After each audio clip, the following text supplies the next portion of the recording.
Dan the Wheelman here. It seems like lately the car world has kind of become like Hollywood, and we're having a lot of kind of reimagining of kind of old brands brought back. Recently we had the Chevrolet Blazer. Soon we're going to have the Ford Bronco. We're also going to have the Jeep Wagoneer soon. The Hummer's coming back, albeit in pickup form, but there you go. And Toyota, not one to miss a chance to jump on the bandwagon, I guess, has done their own little kind of brand reimagining, and they've given us this. This is the 2021 Toyota Venza. It looks a whole lot different than the last one did, but then again, nothing's ever going to look like the last Venza did. That was a very interesting looking vehicle. Some might say ahead of its time, some might just say it wasn't very good looking at all. But here it is, it's back, and it's slimmer than before, nice alloy wheels, great slim headlights, I love all that, and it's available only as a hybrid and only with all-wheel drive. So today, we're gonna take this new 2021 Toyota Venza on a drive in and around Vancouver, British Columbia, and on the mountains outside of it as well, to see what's what when it comes to the new hybrid all-wheel drive Venza.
So, the Venza is back, and I must say it's back in a very different form than it was previously. That was a kind of a strange looking thing. It was really kind of a Camry. It was a Camry wagon, really, maybe a little more bloated than what you might otherwise picture a Camry wagon to look like. But that's kind of what it was, similar platform and so on.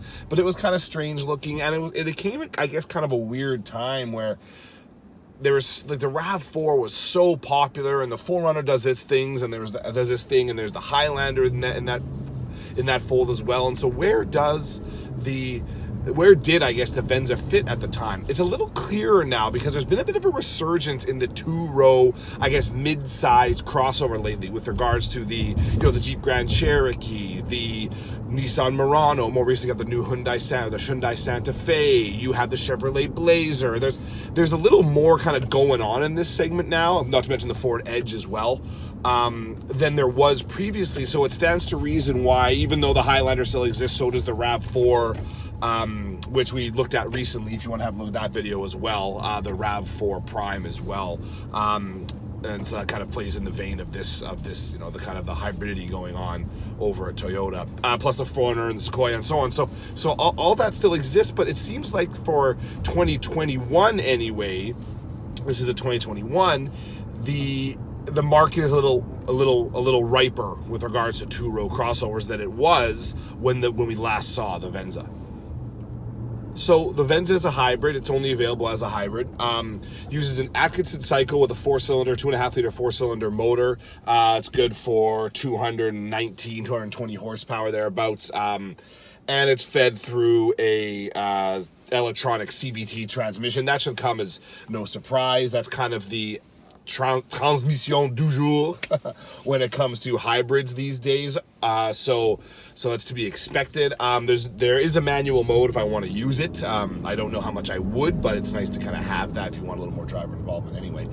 And you know, it drives like you'd think, you know, a Toyota hybrid. It drives very similar to the Toyota Camry hybrid would, you know, in city, you know, below 40 kilometers an hour, as I'm doing right now. I can drive full EV mode. There's also an EV button here, an EV mode button that will hold me in EV mode for a little bit longer than I would otherwise, which is really good for city use, of course. And of course, once you accelerate too much, it sometimes beeps at you. It didn't this time, which I'm surprised to see. It'll beep at you and tell you you're, accelerating too quickly for EV mode to work and so on. So it's pretty good at guiding you with regards to how you're driving your vehicle. I've got a great power flow meter here. It's just, there's a picture of a wheel, an engine, and a battery, and there's a circular kind of path that gets illuminated depending on what's doing what, and that's nice and simple, and I like that a lot. They're calling for 5.9 liters per 100 kilometers on the Venza so far. I've driven mostly in the city. I've seen 6.9 liters per, so that's kind of right on, I'd say, with regards to what Toyota is claiming. Luckily, it's not too hot out, so my climate control does not have to be blaring, and if I were to have to activate that, chances are I'd see that fuel economy figure climb just a little bit. But so far, it's kind of acting as Toyota says it should, and it's always nice to see that. So while it is hybrid only, it's also all-wheel drive only, which is nice. In Canada, all-wheel drive is super important. I have always said it's not necessary. You don't have to have all-wheel drive to survive a Canadian winter, especially if you live in the city. But again, it does provide peace of mind, and I can't deny that at all. It's got 3 EV motors. I've got one on the back axle, and I've got one on the front axle as well. The third one, I believe, is mounted to the transmission, I think. So that's kind of how you get your all-wheel drive. There is no drive line. All-wheel drive is accomplished by having an EV motor on the back wheels. And why that's good is it makes it so the drive line doesn't take up any real estate inside the vehicle, which is important for a hybrid vehicle, because all that hybrid running gear, the battery, EV motors, and so on, that takes up room in the footprint, if you know what I mean. You don't want to cost yourself too much passenger space because you've got a hybrid vehicle, and so they've kind of they've done what they can to try to save as much space in here as possible. The main feeling I get when it comes to driving the 2021 Toyota Venza is one of solidity. Great ride, very smooth, quiet, which of course is an advantage of a hybrid that can cruise in EV mode, as I'm doing. Actually, I'm not even doing that right now. I felt like I was. That's how quiet it is. I don't hear the telltale kind of hum of an engine or CVT transmission here, as you tend to. So that's nice. I thought I was in EV mode there, but I actually am on engine and battery right now. I'm in hybrid mode. So that's a pretty good indication of just how quiet it is in here. Plus, it rides really, really smoothly, as Toyotas are wont to do these days, which is nice. The paddle caps are nice and tight. There's no squeaks and rattles. The steering wheel feels like it's mounted to a nice solid steering rack. This is just a really, really, really almost luxurious feeling crossover. Toyota lately, man, they have really done a good job with their on-road dynamics on one hand, but their comfort on the other hand as well. Their vehicles as of late, yes, if you did watch the RAV4 Prime video that I did earlier, you would see me complain about how loud that engine was when it comes on full song, and it was. This one here is not quite so bad as that one was. That one's got a really kind of heavy plug-in hybrid drivetrain's got to haul around, plus a larger EV battery, which includes, I should say, a larger EV battery. So there's a lot more weight added there. Listen as we accelerate up this hill here. So you can hear that engine. You can definitely hear it coming on song here. This is a pretty high stress environment, though. It's a very steep hill I'm climbing. So you do hear it, but it kind of melts away into the background as we crest this hill here. It's just smooth sailing pretty much the whole way. That's fantastic. I really like that about this. As I do an exit ramp here, body roll is is minimal. You can feel it for sure, but this is not a sports crossover. This is a family moving vehicle that's got some weight and some heft, again, because of that hybrid system. But, you know, that wasn't too bad, but I could sense myself being pulled to the outside of that turn a little bit. But again, that's to be expected unless you go to a super firm damper setting, which you don't want to do in a vehicle like this. You're going to cost yourself way too many sales if you do that, because an extra firm damper that rattles your feelings, rather, you can feel that right away as soon as you test drive a vehicle. So especially if you're test driving a lot kind of in kind of succession. So I'm not going to complain too much about any kind of body rolling like that. I'm more concerned that this is smooth riding and quiet, and it absolutely is. It really is. And you could tell that Toyota took that aspect of the new Venza very, very seriously. And when you put it in sport mode as opposed to eco mode, as I've done here, there's some pretty good get up and go, actually. And it somehow doesn't sound like it's working as hard in sport mode either, which I love. This is I'm surprised how zippy this is in sport mode, actually. So I've got sport, I've got eco, and I've got normal here as well. And I think I'd actually probably be using this toggle switch to change those sports modes in the Venza more than I might in some other vehicles of its type. So that's pretty cool, I guess. You can hear that engine working a little bit, but you've got the passing power you need. You're never going to feel kind of left out on an island or in a kind of sticky or hairy situation on the highway because you lack power in the Venza. I don't think that's not really going to be a problem. So that's important as well. On the highways is where you start to think about what kind of driver aids we have. You know, long highway drives, that's when driver aids become very important. That's when drivers tend to lose focus maybe a little bit as they're on a longer, boring drive. I've got all sorts of good stuff here. I've got lane keep assist, which can be turned on and on by pressing a button on the steering wheel, which I like. It's active right now. And as I go out of the lane, it guides me back onto the center lane, which is nice. Adaptive cruise control is here, so it'll follow the car ahead of you to the certain set amount when you set it to, which is great. One of the big technological adds I have in the 2021 Toyota Venza is this digital rearview mirror. These have been making their way kind of into the Toyota lineup in various places lately. I had it in the Highlander I drove a couple months back. The RAV4 Prime I recently drove had one as well. Now it's here, and I'm becoming a bigger and bigger fan of these for a few reasons. First of all, you never have to worry about how much stuff you've got in the trunk, how high you piled it, or how tall the people are sitting behind you, because this video is the same angle no matter what. It's on the outside of the car, so you don't have to worry about what's going on in the back seat. So if you want to go on a cabin trip with a family, or if you want to haul your 6'5" friends around, I wouldn't kind of recommend you put 6'5" people in the back seat of any car for any amount of time. But if you did, you wouldn't have to worry about them bugging you when it comes to, or them being in your rearview mirror obstructing your view. The angle is wider overall, so you get more view overall with less blind spots that way. And if you have multiple drivers in the vehicle, you don't have to worry about adjusting the mirror because it's the exact same view all the time. So no matter how tall or short you are, when you sit in here, you're going to see the same thing out of there.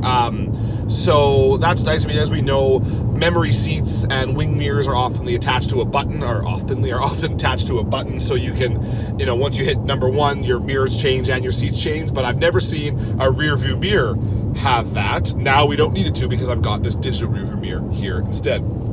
The one thing though is, I didn't mention this in the Highlander video. I should have. It's my mistake.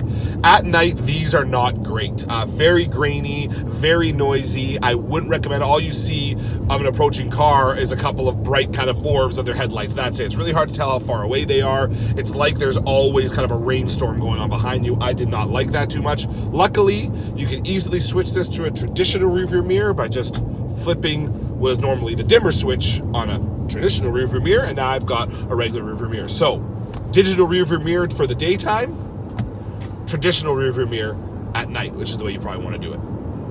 And while we're on the subject of kind of, you know, digital or electronic trickery, this panoramic moonroof up here is a little more than it seems. Right now I've got it in, it's completely frosted in actually. I can't see anything through here. It's darkened interior a little bit.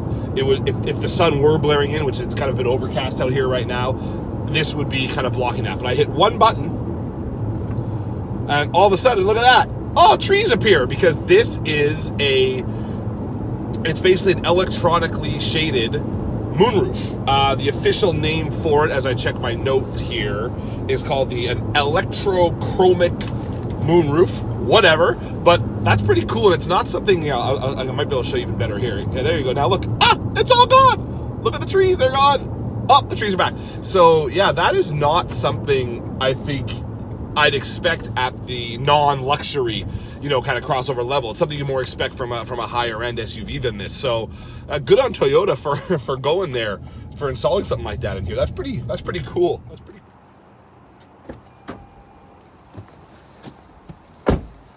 Stepping into the new Venza is easy. It's a nice big door opening up front. I've got plenty of headroom up here that allows me to wear my kind of big guy hat here and not bump against the headliner. And since I've got this kind of the electrochromic moonroof we talked about earlier, I don't have to close the entire moonroof shield in order to keep the sun out, which is nice for headroom. I can do that if I want. I have a traditional shield on here too.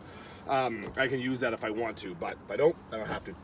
A great seating position, lots of room for me, leg room, headroom is all fine, shoulder room too, very comfortable seats, everything is nice and easy to reach. Gear lever is a little bit on the stubby side, I guess, but I can get my hand around that, not too much trouble. Power buttons right here, cup holders, heated and cooled front seats, which are nice. They're cooled to 3 levels and heated to 3 levels too. Storage bin here that has this here, which says no, it looks like it's a cup holder, but it says no bottles allowed, or no open bottles allowed on this. I'm not exactly sure what this is for. I really do like the dashboard of the Venza. A lot of new Toyotas, actually. I like the way they've kind of got it like kind of a tiered setup here. Shift lever, then one level up, but slightly further out is the climate control system. Another level up, but slightly recessed, is this big widescreen display here, which is fantastic. No digital gauge cluster though. I've got a digital kind of TFT display in between the 2 gauges, but no digital gauge cluster. So that's one thing to keep in mind. More and more vehicles are going to full digital these days. And another thing I don't have on here that I forgot to mention when I was talking about the driver aids earlier is I don't have a version of Kia / Hyundai / Genesis really cool blind spot monitoring system, whereby when you flip your indicator, one of these 2 sides becomes a blind spot camera. I love that system. I don't know why no manufacturers have yet found a way to kind of copy it or mimic it, or maybe they just haven't seen the need to, but I was kind of hoping with this brand new Venza I've got here we'd start seeing that, but alas, we haven't, which is too bad. But I still got the digital rearview mirror, which you can see there a little bit, which is great. So this is really, really nice. I do like this. Toyota has finally started to kind of get up to speed with their infotainment system. It's pretty quick to react. It's smooth. It looks good. There's my power flow energy monitor there, which is nice. There's also a simpler version of that too, which I talked about earlier, which is good. So it's great. I've got a heads-up display here too. It does tend to disappear almost completely when I have a pair of polarized sunglasses on though, which is too bad, but also the case for many HUDs out there, although there have been vehicles more recently that I've tried that I've been able to see the display still with my polarized lenses on, so keep that in mind. But there you go. This is a full touch panel. Not a huge fan of it. The buttons, there's no haptic feedback at all, so you're not really sure if you press it. You might brush against it and press it and not really realize. Again, the same with the volume control. Like, it feels weird to just be pressing poking at a plastic panel. It just feels unnatural, and I wish there was some haptic feedback there. They probably saved themselves some money by not providing that, and we're able to put that towards stuff like this digital rearview mirror here, and to still keep the costs down, which, by the way, as I check my notes here, the Venza starts at, or when it goes on sale, it will start at $38,490 for base model. This is the top trim, the limited, and this starts at $47,690 as well. So lots of good stuff for below 50 grand for sure in the Venza, and that great dash. Plus, I've got, I think it's 9-speaker JBL audio here. I do 9-speaker JBL audio, so that's great too. Nice and crisp sounding, Apple CarPlay, Android Auto, and all that too. So very comfortable place for drivers. Let's see how it is for backseat passengers.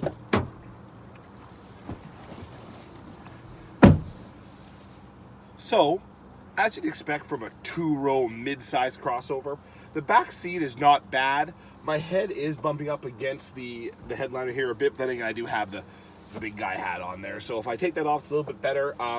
My knees are brushing against the back of the seat. Of course, it's adjusted for my 6'3" frame, so keep that in mind. And of course, I've got the armrest here, nice flush-mounted cup holders, which I always like to comment on because I prefer that to the ones that are raised. That way, if you're not using this as a cup holder, you just want to use it as an armrest, it's comfortable.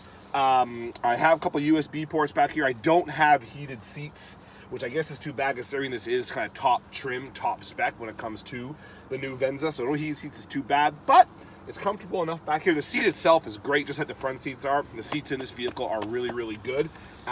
So that's nice, you know, nice soft headliner here, handholds and all. So back seat is fine for adults, but probably mostly going to be used for kids and car seats. Anyway, and of course, rear seat backs fold flat. Simple matter of just flipping a lever on the shoulder there and down it comes. Even though this seat's pretty far back, I didn't have to mess around with any headrests or anything. This folded nice and flat. It's not totally flat, but it's good enough to load a longer item. Unfortunately, it is a 60-40 split. There is no pass-through door here, so you do lose a whole adult-sized seat or an outboard adult-sized seat if you want to store or haul longer items. So keep that in mind. Talk about a paradigm shift.